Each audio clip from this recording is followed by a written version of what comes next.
हिमांशु और आज हम करने वाले हैं स्टैंडर्ड 7 साइंस का chapter number 1 classification and adaptation of the living world का part 7 the last part.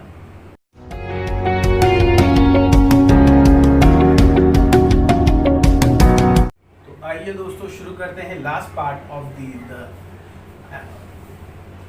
Living world adaptation and classification. अभी तक हमने क्या क्या किया है? अभी तक हमने किया है, हमने देखा है कि the living world is divided into two parts, one is animals and one is plant.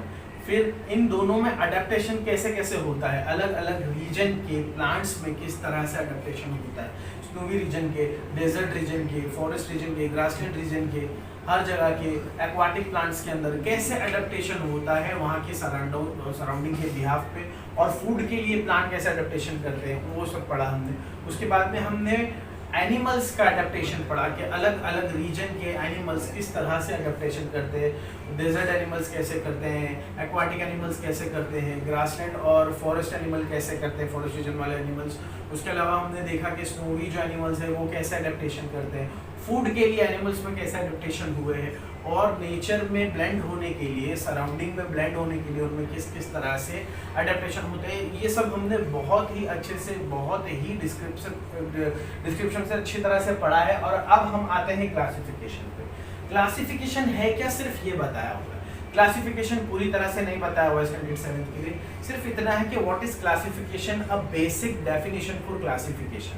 देख लीजिए यहाँ पर मैंने आसान करने के लिए इसे इस तरह से बनाया है कि क्लासिफिकेशन ऑफ लिविंग ऑर्गेनिज्म क्या है। लिविंग ऑर्गेनिज्म क्या है?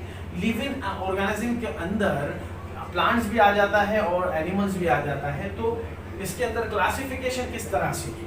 देखिए, क्लासिफिकेशन का मतलब है दर्जाबंदी। दर्जाबंदी या किसी को सही जगह पर रखना। अगर बहुत सी भीड़ है जिसमें आपको पहचानना मुश्किल हो तो हर जगह अलग अलग से दर्जाबंदी कर देना, क्लासीफाई कर देना, ताकि उनमें से चुनने में या उनमें से समझने में बहुत आसानी हो।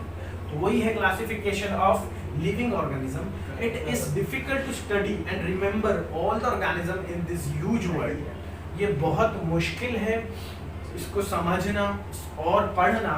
इस बार किन के बारे में, इस इतनी बड़ी दुनिया में जितने भी लिविंग ऑर्गेनिज्म मौजूद है उनके बारे में पढ़ना और समझना बहुत मुश्किल है। And hence living organisms are classified with respect of their characteristics. और इसलिए जो लिविंग ऑर्गेनिजम्स है उनको क्लासिफाई किया हुआ है, अलग अलग रखा हुआ है उनकी कैरेक्टरिस्टिक के हिसाब से। कौन सी कैरेक्टरिस्टिक्स? उनकी कैरेक्टरिस्टिक्स सच एज अपीयरेंस, जैसे कि वो दिखते कैसे हैं, रिप्रोडक्शन, वो किस तरह से बच्चे पैदा करते हैं, क्या वो एग ले करते हैं या वो मैमल्स है वो सीधा बच्चे पैदा करते हैं, मोबिलिटी, वो किस तरह से चलते हैं, एक जगह से दूसरी जगह कैसे जाते हैं, माइग्रेट कब होते हैं, एंड फंक्शनैलिटी, और वो कैसे काम करते हैं, उनकी बॉडी कैसे फंक्शन करती है, वो सब। These specialized group are collectively called the classification of living things। और इसके स्पेशलाइज्ड ग्रुप को क्या कहा जाता है? Classification of living organism. The classification of living things includes 7 levels। इसे 7 लेवल में बांटा गया है। सबसे पहले आता है kingdom, then phylum, then classes, order, families, genus and species. तो ये याद रखना है आपको, इसे याद कर लेना है। एक बार वापस से मैं पढ़ रहा हूँ, देख लीजिए। It is difficult to study and remember all the organisms in this huge world, and hence living organisms are classified with respect of their characteristics such as appearance, reproduction, mobility, and functionality, etc. These specialized groups are collectively called the classification of living things. The classification of living things includes 7 levels: kingdom, phylum, classes, order, families, genus and species. तो ये आपको अच्छी तरह से लिखना है अपनी book में और याद करना है। इसके बाद में एक आखिरी चीज बचती है, binomial nomenclature by Carl Linus.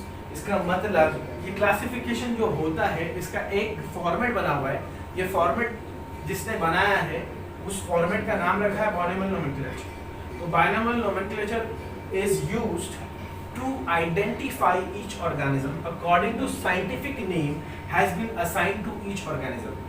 ये क्या है? ये तरीका है किसी भी ऑर्गेनिज्म को पहचानने का, अकॉर्डिंगली जिस तरह से उसका नाम रखा हुआ है, साइंटिफिक नाम रखा हुआ है। It consist of 2 part. जैसे हमारे में फर्स्ट नेम और लास्ट नेम होता है, उस तरह साइंटिफिक नेम में भी 2 पार्ट्स होते हैं। The first part is genus, पहला पार्ट देखिए यहाँ पर जो लास्ट वाला है genus, and the second part is species.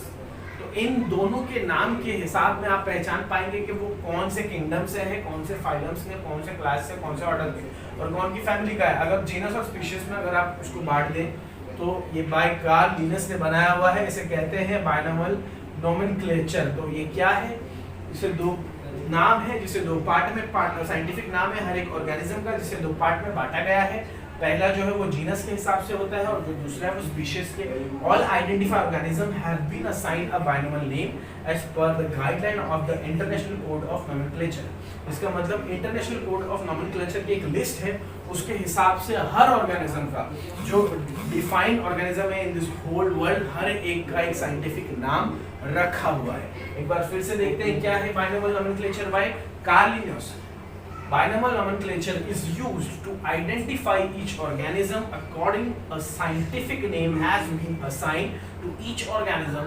It consists of two parts. The first part is genus and the other, the second, species. All identified organisms have been assigned a binomial name as per the guideline of the International Code of Nomenclature. तो दोस्तों ये था end of the living world adaptation and classification, standard 7th का science का पहला और सबसे बड़ा और बहुत ज़्यादा इम्पोर्टेंट चैप्टर था। इसका एक अच्छा सा सबसे पहले आप स्क्रीनशॉट ले लीजिए, और अगर इस पूरे चैप्टर में आपको कहीं पर कोई डाउट हो या कोई सजेशन हो मेरे लिए तो प्लीज़ मुझे मेरे कमेंट बॉक्स में बताइए। और अगर आपको मेरी वीडियोस पसंद आती है तो please do like, share, subscribe and press the bell icon. This is Noor from the one man show, signing of.